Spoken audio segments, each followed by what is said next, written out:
Uma ótima noite para você que nos assiste. Tragédia em Carmo do Paranaíba. Menino de 8 anos morre por asfixia 18 horas depois de ser resgatado em buraco. Pedro Augusto Ferreira Alves foi retirado de buraco com parada cardiorrespiratória. Morte do garoto provoca manifestações de dor, tristeza e de apoio e conforto à família. Buraco foi aberto por empresa para instalação de reservatório de água e não tinha sinalização. Mulher morre, 2 continuam em estado grave depois de capotamento de carro na BR-365. Depois de 11 anos, 2 acusados de homicídio em Patos de Minas vão a julgamento. Novo alerta para tempo seco na região. Umidade relativa do ar chega a 20%. Minas Gerais confirma 203 casos de varíola dos macacos e quase 490 estão em investigação. Continua a campanha para ajudar Patense a realizar cirurgia bariátrica. Futebol. Com 3 vitórias seguidas na segunda divisão do Mineiro, Mamoré está mais perto da classificação para a próxima fase. 22 de agosto de 2022, o NTV News desta segunda-feira está no ar.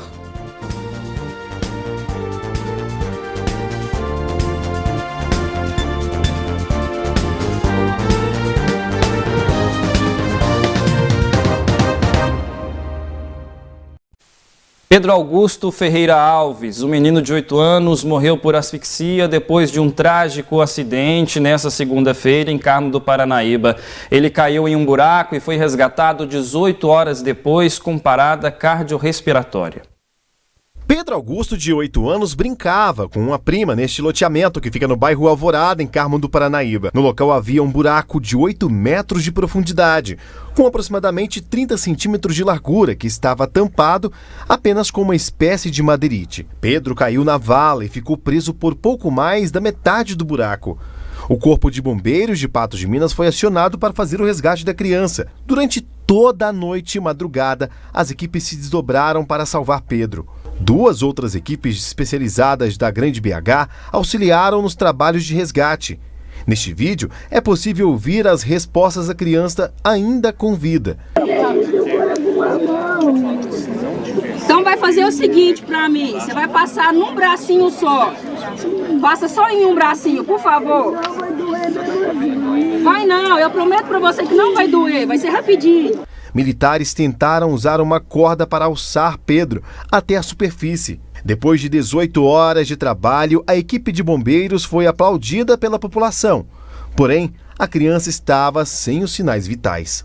A morte foi confirmada na manhã desta segunda-feira na UPA de Carmo do Paranaíba, local em que a criança foi levada. Por volta das 9h45 horas encerramos a ocorrência, conseguimos acessar o menino Pedro a aproximadamente 6 metros de profundidade. Fizemos a escavação manual no nível horizontal para acessá-lo, cerca de 2 metros de distância.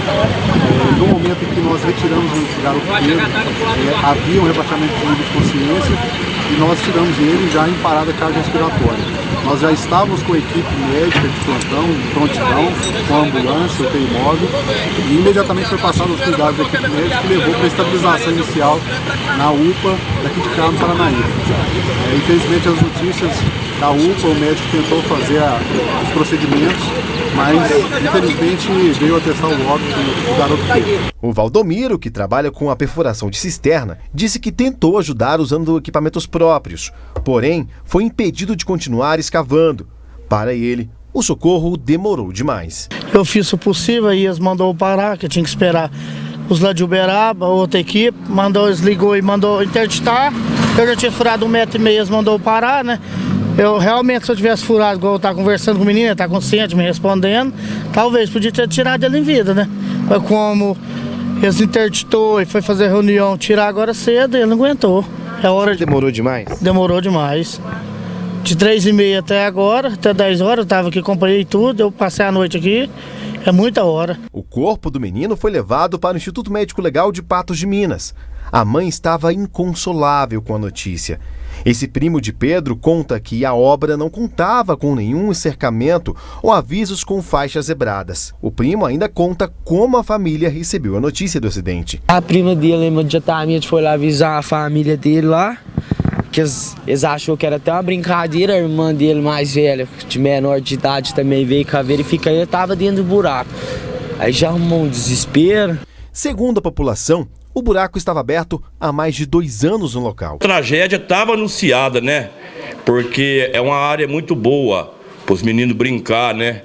Então a coisa estava para acontecer, a coisa avisada, né? Mas infelizmente esperou a coisa acontecer para depois, às vezes, sinalizar, né? Essa situação, segundo eles, era uma tragédia anunciada aqui na cidade. Inclusive, até essa boca de lobo está praticamente aberta, apenas apoiada com essa madeira que pode se romper a qualquer momento. A população está indignada com toda essa situação de descaso e pede para que providências sejam tomadas imediatamente. Tinha que ter se sinalizado, né? Sinalizado, tinha que ter cobrido, né? Sei lá, nossa, não podia deixar um buraco aberto assim, né? Criança já não consegue segurar a criança. Eu sou muito amiga delas, nossa, foi revoltante. Muito revoltante, para uma criança de 8 anos, foi muito tempo ele ter ficado nesse buraco. Foi muito tempo. Eu ponho no lugar dessa mãe como mãe, foi muito revoltante. Eu achei que foi muita demora.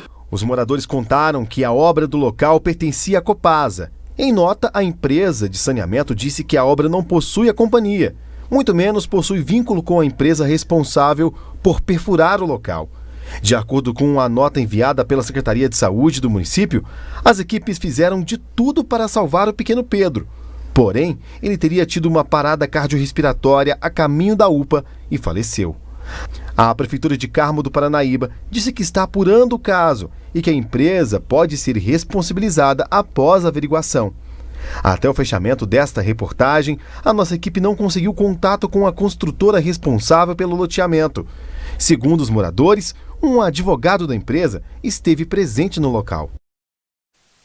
No final desta tarde, a construtora divulgou uma nota e a gente vai falar ainda a respeito desse caso nesta edição do NTV News. Olha só, uma mulher morreu depois do carro que ela estava capotar na BR-365. Outros 2 ocupantes do veículo estão em estado grave. O acidente foi na tarde deste domingo na BR-365, próximo a Varjão de Minas. O carro, ocupado por 3 pessoas, saiu da pista e capotou, segundo informações da Polícia Rodoviária Federal. Maísa Teixeira Reis, de 26 anos, uma das passageiras do veículo, morreu na hora. O motorista de 29 anos e a outra passageira de 47 anos estão em estado grave e internados no Hospital Regional em Patos de Minas. A seguir, a gente mostra o trabalho de quase 3 décadas da Fazendinha na recuperação de pessoas com vício em álcool e drogas. Em Minas Gerais, confirma 203 casos de varíola dos macacos e quase 490 estão em investigação.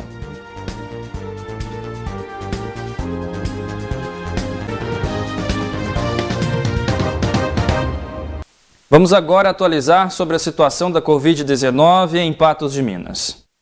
Pelo boletim epidemiológico de Patos de Minas, desta segunda-feira, 22 de agosto, mais 49 novos casos de Covid-19 foram confirmados no município. 82 pessoas seguem se recuperando em casa. 2 pessoas de Patos de Minas estão internadas em leitos clínicos e 2 em UTI.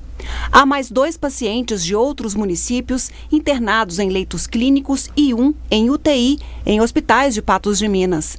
Conforme o boletim municipal, 605 mortes foram registradas por Covid-19 desde o início da pandemia na cidade.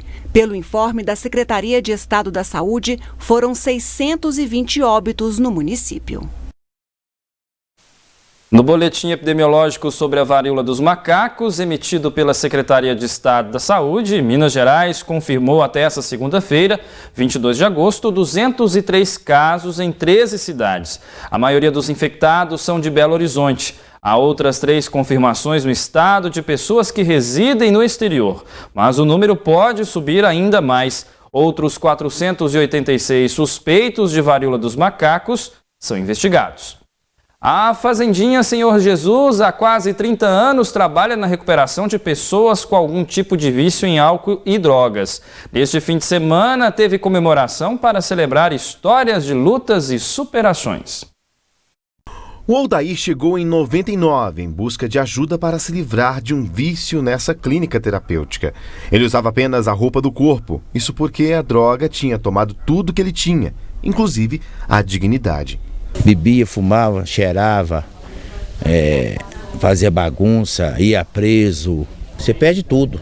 Então é o seguinte, você vai ficando jogado, perde a moral, perde emprego. Aí você vai fundando cada vez mais na bebida e na droga. Durante a caminhada como dependente de drogas, ele também perdeu amigos para o vício. Porém, Aldair conseguiu acordar a tempo e construiu uma nova vida.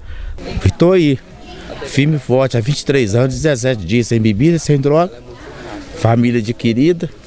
Eu choro assim mesmo, tá? É a emoção que a gente tem de ter uma nova vida, né? O Bruno é um jovem que também entregou a sua vida às drogas. Viciado em crack, ele conta que o primeiro estímulo do vício começou aos 10 anos de idade. Então, eu descobri a droga aos 11 anos de idade, né? A ilícita, maconha. Mas com 10 anos de idade eu descobri o álcool, né? Que meu pai bebia e eu de vez em quando pegava ali, dava uns golinhos no copo dele ali. Mas droga ilícita mesmo eu descobri com 11 anos de idade. Com 14 anos eu descobri a cocaína. E eu usei cocaína dos 14 aos 15. Com 15 anos eu comecei a usar crack. E aí eu parei com maconha, parei com cocaína e fiquei só no crack. Dezenas de histórias de superação ou de alguém que tenta sair do vício pode ser ouvidas diariamente na Fazendinha Senhor Jesus. Como o vendedor Warley, que busca um novo recomeço para recuperar a família com os 2 filhos de 12 e 14 anos. Se você não despertar em você mesmo o real desejo de parar de usar, é praticamente impossível. Eu cheguei a esse ponto devido a tantas perdas que eu sofri. Eu sou casado, tenho 23 anos de relacionamento, então chegou um ponto que eu falei, poxa, tá na hora de cuidar de mim. Para as questões físicas, né, a gente tem aqui a laborterapia, eles também têm atendimento médico, né, onde é observado as questões de saúde e tudo. Temos aqui no dia a dia tarefas que são baseadas no modelo Minnesota, que é um método americano que é bastante tradicional nesse meio da dependência química, da recuperação da dependência química, né? Quando o dependente chega até a Fazendinha, ele é colocado em reflexão. Ou seja, no meio da natureza, ele consegue olhar para dentro de si e enxergar que existe uma luz no fim do túnel. A maioria dos testemunhos contam que passar por essa unidade transformou a vida delas. No protocolo, segundo especialistas, era necessário cerca de 6 meses para que o dependente de álcool ou drogas retornasse a uma vida normal. Só que esse protocolo mudou. Hoje, são necessários 9 meses de internação para que a pessoa volte à sobriedade total. Tem gente que chega no fundo do poço mesmo, não tem mais nada. Semana passada mesmo chegou um aqui com a roupa do corpo, não tinha mais nada. Mas se ele fizer a caminhada direitinho, tem saída, tem uma vida nova pela frente. A gente coloca para eles muitas metas, né, a curto e longo prazo, para que ele cumpra. Para os dependentes, uma nova vida. Para a família, esperança. Eu preciso de ti, Senhor. Sofri demais na rua, fiz a minha família sofrer muito, perdi muitos relacionamentos por causa disso. E recentemente meu pai até teve um AVC por causa disso. Deus está na frente, está no controle de todas as coisas. Então, se eu tô aqui hoje, é porque é pela graça de Deus mesmo. Eu tenho fé, sim, que agora vai dar certo, que ele está bem mais focado. Em todas as vezes das internações, que ele ficou preso, sempre me prometendo que ia mudar. Ou dessa vez é a vez que eu estou vendo mais o foco dele. Quando a gente ama... Para o Valdinei, o sonho de resgatar o que ele mais ama fazer. Um vestido velho da mulher amada tem muito valor. Que legal, né? A seguir no NTV News, novo alerta para tempo seco na região. Umidade relativa do ar chega a 20%. E a PAI faz exposição de flores para ajudar na manutenção da entidade.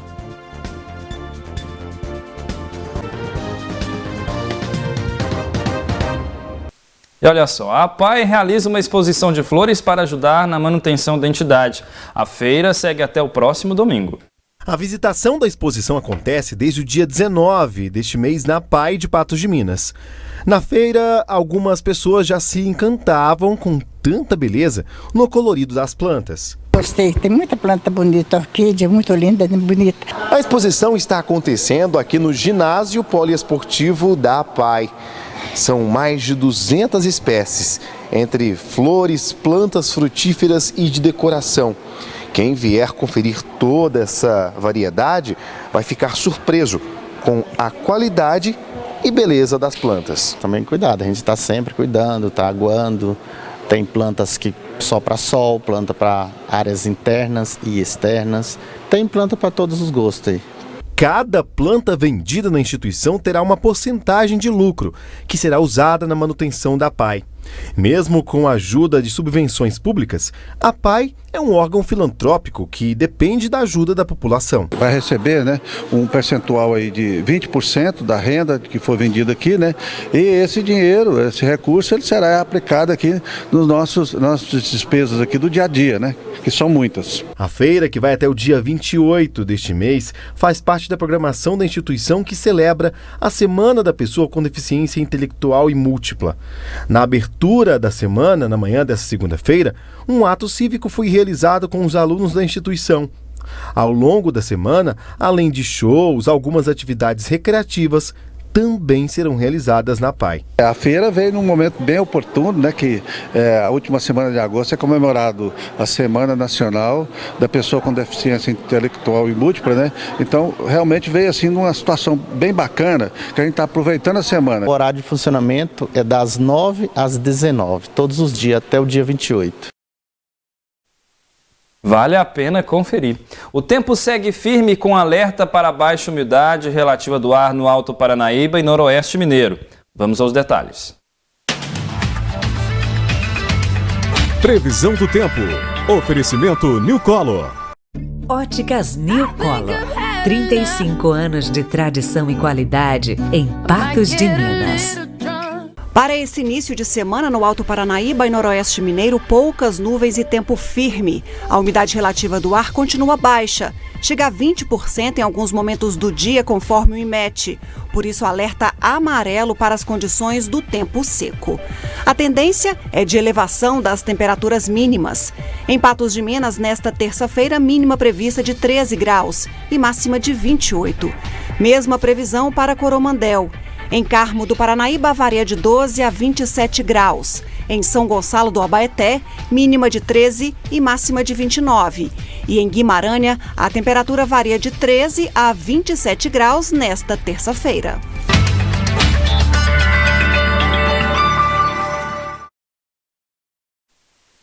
Em instantes tem análise da notícia e no futebol, com 3 vitórias seguidas na segunda divisão do Mineiro, Mamoré está mais perto da classificação para a próxima fase e continua a campanha para ajudar Patense a realizar cirurgia bariátrica. A população lamenta a morte do garoto Pedro e cobra a apuração de responsabilidades.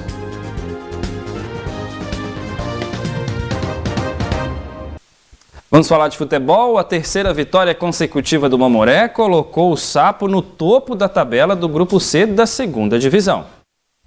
No reencontro com a torcida, o Mamoré fez bonito pela segunda divisão do Campeonato Mineiro.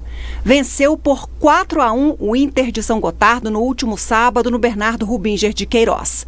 O atacante Felipe, que entrou no lugar de Davi, comemorou o gol marcado. Eu pude entrar e pude dar meu melhor e ajudar a equipe a sair com essa vitória, que é mais um passo na cada degrau, né, para nosso objetivo, que é esse acesso aí e o título. O técnico do Sapo, Paulo Catanossi, diz que o time está engrenado e espera a sequência de bons resultados para conseguir a classificação para a próxima fase o quanto antes. A equipe do Mamoré foi superior o tempo todo e fez o resultado, mas teve alguns probleminhas que nós tivemos durante o jogo, que tem que ser corrigido. Mas num contexto geral, acho que o time assim, teve um encontro com o torcedor muito bom, né? Foi uma receptividade muito boa, tanto para a torcida como com os jogadores para conseguir o resultado. Quanto antes nós definirmos uma classificação, para nós é melhor. Lógico, a gente tem que ter humildade, tem que ter os pés no chão, né? O trabalho é árduo, é difícil, mas também nós temos que ter ambição, né, cara? Nós temos que ter ambição, e a nossa ambição, com certeza, é classificar e depois brigar diretamente, né? Principalmente a hora que é funilar a competição, a hora que é funilar o campeonato. Na fase de grupos, são 7 rodadas. Nas 3 primeiras, o Sapo venceu e assumiu a liderança do grupo C. O Araxá tem os mesmos 9 pontos que o Mamoré, mas pelos critérios de desempate, está em segundo. O próximo compromisso do Mamoré é no dia 31 de agosto contra o Inter de Minas, que está na vice-lanterna. A partida está marcada para 7h45 da noite em Itaúna. E com essa boa notícia para os torcedores do Mamoré, a gente inicia aqui então a nossa análise da notícia. Ao meu lado, o jornalista Gui Boaventura. Boa noite, Gui, tudo bem? Boa noite para você, Matheus. Boa noite ao nosso telespectador e saudações à torcida do Sapo, né? Estão bem felizes. Estão muito felizes. Há muito tempo, nenhum time de Patos de Minas começa uma campanha como está começando essa campanha aí, trazendo boas esperanças para a torcida esmeraldina do Mamoré subir para a segunda divisão. Porque todo mundo fala Série A, Série B, Não, é primeira divisão, segunda divisão, e o Sapo está disputando a terceira divisão do estado de Minas Gerais. Então, para subir para essa segunda divisão, para encontrar lá na frente com a equipe da URT que desceu, né, nesse ano, quem sabe esse ano o Mamoré sobe e já tem aí a motivação do clássico para o próximo ano. Já é um assunto novo para o esporte, para o futebol em Patos de Minas. Agora, o Mamoré está com a faca e o queijo na mão para se classificar, né? Está com o pé na próxima fase do Campeonato Mineiro da terceira divisão. Ou vamos chamar de segunda, né? Porque todo mundo chama, né? Terceirona, né? Que eles costumam falar. E fala segunda divisão, que é um nome bonitinho. Mas é a terceira divisão. Uhum. O Mamoré jogou 3 vezes, ganhou as 3 vezes, tem um saldo positivo de gols e só assim ele se projeta para a primeira posição na tabela, né? Tem um saldo positivo de 6 gols. O Araxá, que vem logo a seguir, também tem 3 vitórias, mas tem um saldo de apenas 3, a metade do saldo de gols do Mamoré.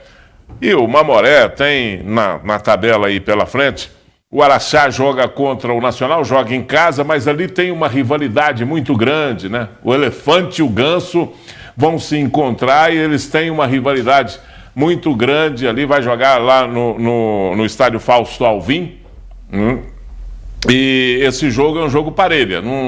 Por causa da rivalidade que tem esses dois times, o jogo é parelha, né? Não há nenhum privilégio para ninguém, né? Agora, o Mamoré tem que aproveitar, porque ele joga a 4ª partida já ficando com 60% da tabela cumprida, e se ele ganhar o próximo jogo, ele vai garantir a sua passagem aí para dependendo de alguns resultados, não é batendo matematicamente, mas depois fica precisando de apenas um pontinho aqui, outro ali, um pontinho, depois ele classifica, mas ele precisa ganhar da Inter de Minas Gerais, que joga lá em Itaúna. Então, tomara que o Mamoré consiga essa vitória, tem que jogar para conseguir uma vitória lá, tem que jogar inclusive para não perder o jogo, né? Se não perder o jogo já é uma grande coisa para a equipe do Mamoré, porque traz a classificação para dentro de casa na próxima partida, e isso é muito bom para um time que está querendo se classificar. Mas eu não acredito que o Mamoré fique de fora, não. Acredito que o Mamoré se classifica e deve se classificar bem aí para esse hexagonal da final, porque aí é mata-mata, é uma outra fase da competição, né? E é uma fase mais rápida, e aí vai no mata-mata. Daí tem que ganhar e sair ganhando de todo mundo, né? Não pode ficar para trás. Então, Mamoré tem um jogo importante nesse próximo fim de semana. Vamos torcer, né, para que tudo dê certo. Afinal de contas, o clássico, você bem disse, há muito tempo eu acho que os torcedores, tanto do RT quanto do Aimoré, aguardam esses clássicos envolvendo os dois times, como aconteceu há alguns anos, né? Isso é o que motiva o futebol, sabe, Matheus? Isso é o que motiva o futebol. O futebol é motivado pela rivalidade, sabe? O futebol em Minas, se perder essa rivalidade entre Cruzeiro e Atlético, o futebol perde muito. Você pode observar que cidades que têm um time só, o futebol é mais difícil. Né? O time é mais difícil de fazer time.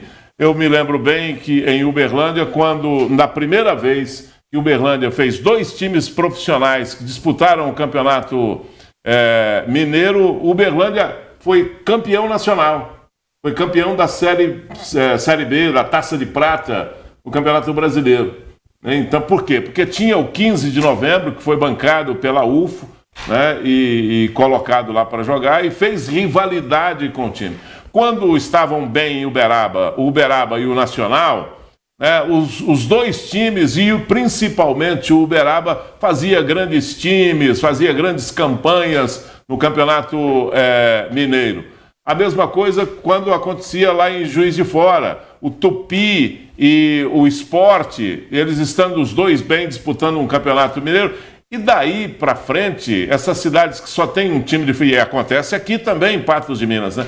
Que não tem nenhuma rivalidade dentro da mesma cidade, é muito difícil. O time não tem motivação para buscar aí uma boa participação. Difícil acontecer como está acontecendo com o Tombense, né?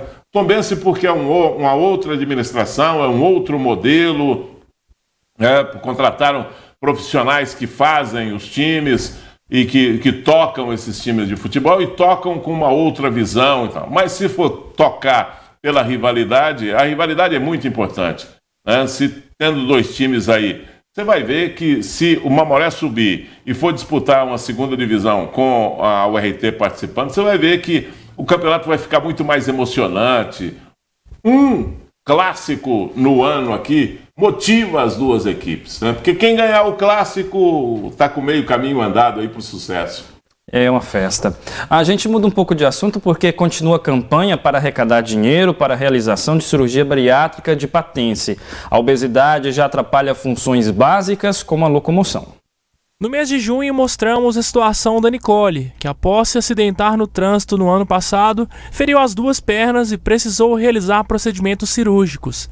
Diagnosticada com pseudoartrose no fêmur e na tíbia, ela não consegue regenerar os ossos devido ao peso e, por isso, precisa com urgência realizar uma cirurgia bariátrica, que custa mais de R$30 mil e pelo SUS não possui previsão de quando poderá ser realizada. A Nicole não trabalha. Ela não tem renda, nem o DPVAT ela não conseguiu nada pelo NPS, então ela vive de ajudas que chegam até ela. Esta é a Sandra, uma amiga de Nicole que procurou a reportagem da NTV para relatar que a situação de Nicole piorou e que a ajuda financeira recebida por intermédio de telespectadores da NTV não bastou para custear o tratamento. Eu gostaria muito que chegasse essa matéria no coração de um médico da área, que pudesse fazer essa cirurgia bariátrica, para ele perder logo esse peso e poder levantar sobre as pernas, porque o que está acontecendo, o fêmur não comporta o peso, e tomando os corticoides que ele toma para dor, a tendência é ganhar peso. Então eu gostaria muito que nós temos especialistas maravilhosos na nossa cidade, médicos aí que podem fazer isso, que estão no alcance das mãos deles, e que essa matéria chegasse no coração, e que eles pudessem fazer alguma coisa para minha amiga, viu? Porque é alguém de coração. Eu sou apaixonada por essa família, então o que eu puder fazer, eu quero fazer. O objetivo de Sandra é sensibilizar algum médico para possibilitar a cirurgia bariátrica para Nicole. Se conseguisse um médico fazer a cirurgia, logo ela estaria na fisioterapia, se recuperando, voltando às suas atividades, porque ela é uma cabeleireira excelente, é uma profissional excelente. E é isso que eu queria, que voltasse, que ela não tivesse tanta essa dificuldade, porque se não tiver ninguém na casa, nem a água chega até ela, porque ela não caminha. Se tiver alguém na casa, ela se alimenta, ela urina com a ajuda disso, então o banheiro é logo aqui, então ela tem essa dificuldade. O banho é no leito, é ajudado. Então que um médico visse a situação com muito carinho e assistisse essa matéria e pudesse que fazer algo pela minha amiga. Também é possível ajudar Nicole doando qualquer quantia para a chave Pix 120 814 59671 ou na poupança da Caixa Econômica Federal, cuja agência é 0142 e o número da conta é 7656499296-9. O SUS realiza cirurgia bariátrica em mais de 75 hospitais brasileiros. Entretanto, temos uma fila de espera e para quem precisa de uma intervenção rápida é uma angústia. Gui Boaventura, uma situação muito delicada. Essa pessoa ela precisa urgentemente de apoio e ela faz esse apelo aqui junto conosco na NTV para que um médico se sinta sensibilizado e possa ajudá-la, que seja a fazer... o mais indicado seria a cirurgia bariátrica, né, que é a redução do estômago para ajudá-la na redução de peso. É um apelo que ela faz aqui para a gente. Olha, nós temos aí 75 hospitais no Brasil que fazem cirurgia bariátrica e fazem cirurgia bariátrica pelo SUS.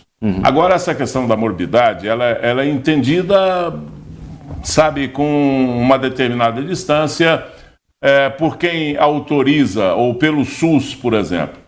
A minha opinião é que essa família aí entre na justiça, mostre a necessidade que ela tem de fazer, que essa pessoa tem de fazer essa cirurgia bariátrica, né, devido à morbidade da sua condição, que ela tem necessidade para locomoção, que ela corre risco de vida, que a questão dela é emergencial, e ela vai conseguir isso na justiça, porque se não for assim, não vai conseguir pelo SUS. E aí só vai conseguir se conseguir fazer uma campanha e arrecadar esse dinheiro para fazer essa cirurgia. Com outro detalhe, a cirurgia bariátrica, ela não é somente o custo da cirurgia, que não é barato.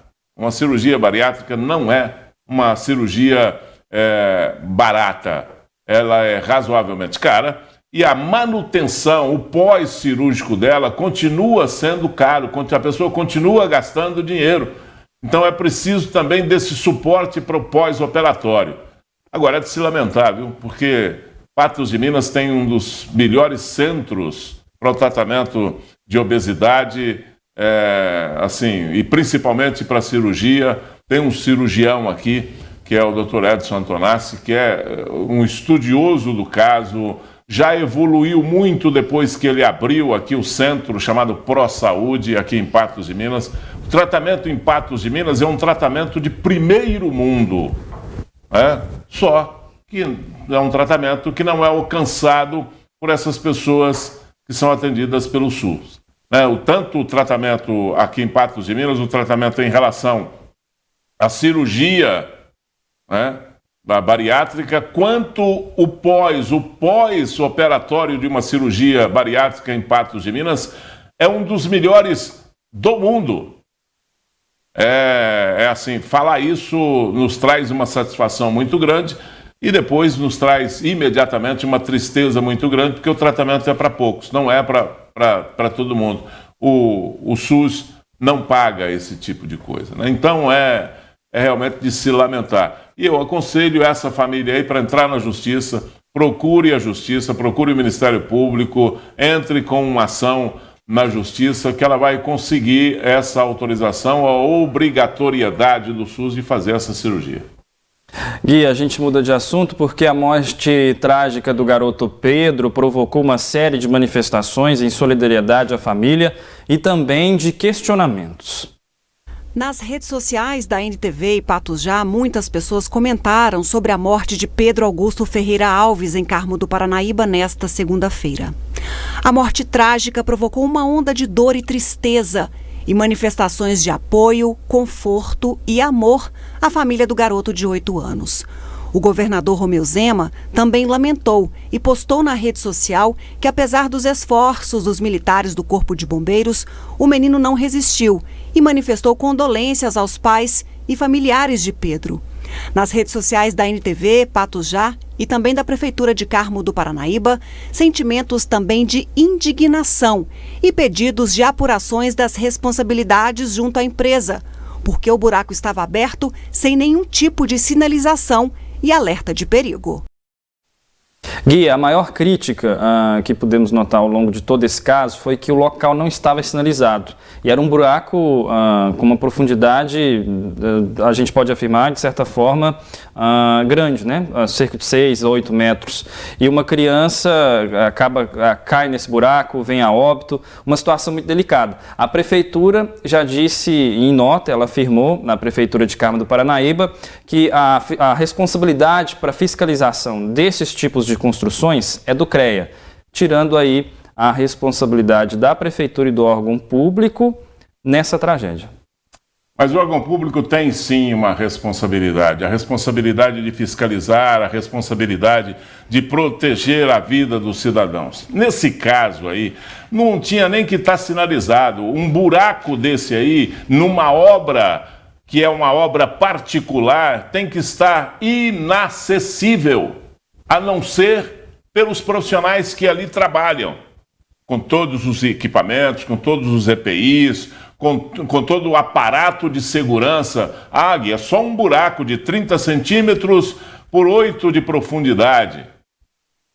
É só isso que matou o garoto Pedro, que tirou a vida do Pedro de 8 anos. É só isso que tirou a vida do Pedro de 8 anos. É impossível não ter uma fiscalização, não ter uma regra clara. Porque é do loteamento da empresa fulano e tal, é responsável. Mas foi uma empresa terceirizada, é também responsável por isso, tem que pagar por isso, tem que responder por isso. Quando eu falo pagar, tem que responder por isso, porque esse é um caso que tem que ir obrigatoriamente para a justiça. Sabe, é um garoto que morreu, que perdeu a vida por conta da irresponsabilidade, da ganância por gastar menos para construir uma obra, para ter um lucro maior para construir uma obra e deixar uma criança exposta do jeito que deixou em relação a esse buraco. É um absurdo isso que aconteceu lá em Carmo do Paranaíba. Absurdo o que aconteceu com o garoto Pedro. Precisa ser reparado. E não é reparado só para a família, não. É reparado para a sociedade. É reparado em termos de providência. É reparado em termos de regra. É reparado em termos de fiscalização dessas obras, para que o buraco não fique ali exposto. Porque a punição é muito relativa. A punição não traz de volta o Pedro, sabe? Mas a tomada de posição, colocar o assunto na mesa, fazer regra, colocar fiscalização, fazer um investimento nisso para que não aconteça de novo, vai fazer com que outros Pedros, com que outros Pedrinhos não percam a vida por causa de um buraco desse aí numa obra qualquer por aí. É de se lamentar. É de se lamentar esse assunto. Gui, também existe uma outra questão que mostra também a deficiência, não despreparo, mas a deficiência de estrutura das corporações, de corpos de bombeiro do interior, porque foi necessário que uma equipe de Belo Horizonte pudesse vir para Patos de Minas para auxiliar nesse resgate. Falta a estruturação do corpo de bombeiros, das entidades de segurança no interior de Minas? Olha, isso falta em todo o setor do Estado, por exemplo, falta, e a gente vê uma demagogia muito grande dos políticos que dirigem o nosso Estado, do governador principalmente, quando se fala da nossa estrutura, do que está sendo feito, do que foi feito, e depois acontece um acidente desse aí, tem que vir uma equipe de Belo Horizonte para atender um fato em Carmo do Paranaíba com Patos de Minas aqui do lado, que pode atender isso. Mas não tem estrutura, não tem gente, falta gente treinada para fazer determinados atendimentos. E isso pode acontecer em qualquer lugar. Pode acontecer em Carmo, pode acontecer em Lagoa, aqui em Patos, em Presidente Olegário, em qualquer lugar. Pode acontecer um incidente desse que precise da perícia e dos equipamentos dessa instituição, Corpo de Bombeiros, para prestar um serviço à altura. Só a boa vontade, só a disponibilidade, porque a pessoa, quando vai ser um bombeiro, ela já tem no seu coração, sabe, uma graça de Deus, porque ela está ali para salvar vidas e ela dá a própria vida, às vezes, para salvar a vida de um terceiro. É um negócio que a gente tem que bater palma, tem que admirar, tem que apoiar o trabalho feito pela instituição Corpo de Bombeiros, mas essa atitude política de abrir aqui um batalhão do Corpo de Bombeiros e deixar sem essa estrutura e deixar sem esses equipamentos, sabe, vez em quando um faz de conta. O que foi na situação do Pedro, por exemplo, não foi um faz de conta? Será que se tivesse aqui todo o equipamento, será que se tivesse aqui todo o pessoal treinado no 12º Batalhão do Corpo de Bombeiros, será que o Pedro teria morrido? Morreu asfixiado. Quando foi retirado lá daquele buraco, Pedro estava morto. Ele morreu sem ar lá dentro. Nós tínhamos um equipamento, não foi suficiente, porque o Pedro morreu asfixiado. E outra coisa, às vezes desce num buraco daquele de 30 centímetros, numa posição que pressiona o tórax de tal maneira que a pessoa não dá conta de respirar, é preciso tirar rápido. E não foi o que aconteceu, infelizmente, com o Pedro. Então essa atitude que nós temos numa polícia mal aparelhada no interior, uma polícia civil mal aparelhada, uma polícia militar mal aparelhada e um corpo de bombeiros mal aparelhado que precisa pedir um socorro na capital. Por que a capital tem e o interior não tem? Por que o ser humano que vive no interior não tem os mesmos direitos de ter um socorro digno e a tempo como tem o ser humano que mora na capital do estado? Isso não é justo. Isso precisa ser consertado e precisa ser entendido administrativamente ou político-administrativamente de maneira diferente, né? Para que as pessoas que vivem aqui pagam os mesmos impostos, têm as mesmas obrigações e que tenham também os mesmos direitos de quem vive na capital. Porque essa não é uma questão mercadológica, sabe, Rafael? Matheus. Não é uma questão mercadológica, porque quando é uma questão mercadológica, você entende, porque há um investimento de uma empresa maior na capital, porque o mercado dela lá é muito maior, porque ela tem mais gente para comprar. Isso é uma outra questão, isso é uma questão da vida privada. Agora, essa é uma vida pública, é a questão do direito do cidadão. E o cidadão do interior tem que ter o mesmo direito que tem um cidadão da capital. Como, por exemplo, vou te dar um outro exemplo aqui da falta de atenção. Quando se comete um crime aqui na nossa região, todo esse aparato de provas e tal tem que ser mandado para ser analisado cientificamente lá em Belo Horizonte. Poucas investigações são analisadas tecnicamente aqui, cientificamente aqui. A maioria tem que ser, se vai fazer um exame de DNA, tem que fazer lá em Belo Horizonte. Aí entra numa fila, prioridade, não sei mais, primeiro a capital, depois as cidades maiores, e as cidades menores vão ficando para trás, porque é menor. E quem mora numa cidade menor paga os mesmos impostos quem mora numa capital, quem mora numa cidade grande. É uma questão de direito, né? O direito, não somos iguais perante a Constituição, não tem o princípio da isonomia, que não é aplicado pela própria política, que não é aplicada pela própria administração pública, é outro fato de se lamentar. Gui, nós vamos para mais um intervalo e na volta do NTV News mostramos que depois de 11 anos, 2 acusados de homicídio em Patos de Minas vão a julgamento. E a empresa que abriu o buraco onde menino Pedro caiu se manifesta sobre tragédia.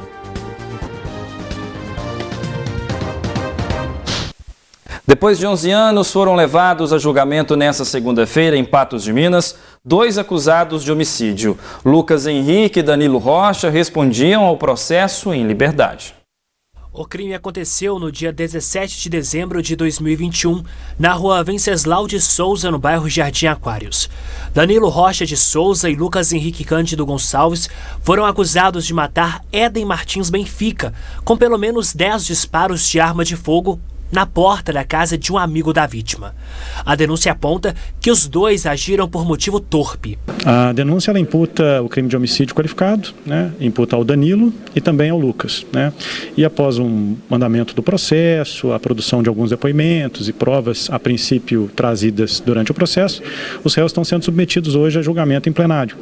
E aí hoje os jurados, o Conselho de Sentença, vai decidir se essas provas são, de fato, um juízo de certeza, se são meras probabilidades, indícios, E é isso que a gente está aqui acreditando na versão do nosso cliente, que ele sustenta a negativa de autoria, que ele não foi o responsável por estes disparos, ele não tinha envolvimento. Segundo o advogado de defesa, não houve participação de Lucas no crime. O Lucas, ele é inocente e nós vamos provar isso dentro do que tem nos autos.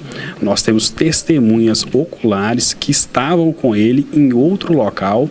E em relação ao que a acusação imputa ao meu cliente, é muito importante frisar que só temos testemunhas de ouvir dizer. Testemunhas essas que, quando foram ouvidas em juízo, disseram que não viram meu cliente no local dos fatos. Para Dr. Fábio, a denúncia apresentada como brigas entre bairros e ciúmes são inconsistentes. Pela análise que fizemos do processo e todas as provas que nele foram produzidas, desde as investigações policiais como também no processo, não restou evidenciado esses fatos.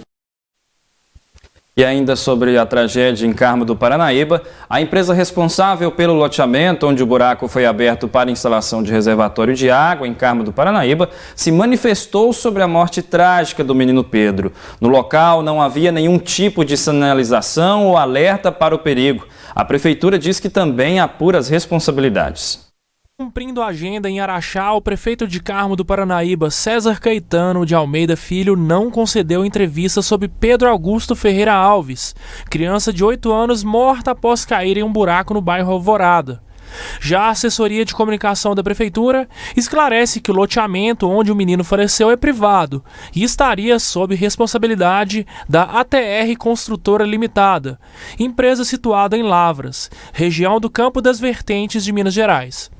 O loteamento, que não possuía nenhum tipo de sinalização, fica situado entre as ruas Adebrão Gomes Branquinho e Gabriel Rezende Silva.